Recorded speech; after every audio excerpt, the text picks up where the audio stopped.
Did you hear about the recent tragedy in Gaza?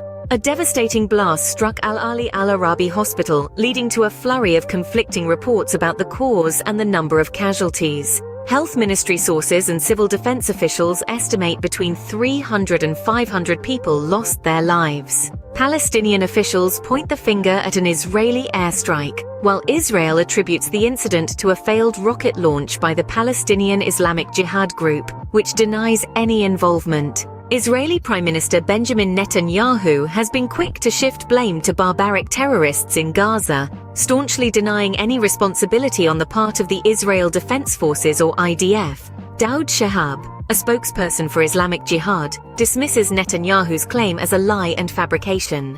In response to the escalating crisis, the Israeli military has advised Gaza City residents to evacuate, urging them to move southward to a designated humanitarian zone along the Palestinian enclave's coast.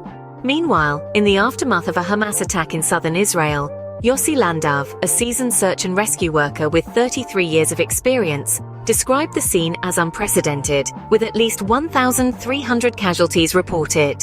President Joe Biden is set to engage with Israeli leaders, including Prime Minister Netanyahu, seeking answers and insights into Israel's plans and objectives. White House spokesperson John Kirby emphasizes that Biden will pose tough questions as a friend of Israel. In the wake of the hospital blast, Jordan cancelled a summit with Biden, Egypt, and Palestinian leaders to discuss Gaza.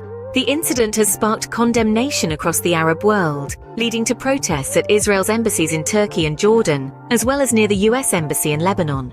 In Ramallah, Palestinian security forces deployed tear gas and stun grenades to disperse protesters expressing anger against President Mahmoud Abbas following the Gaza hospital attack.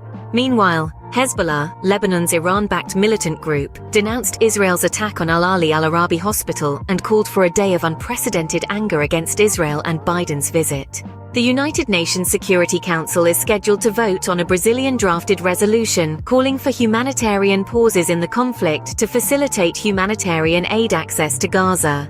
As tensions rise, the U.S. State Department has extended government-sponsored charter flights for Americans leaving Israel until at least Sunday.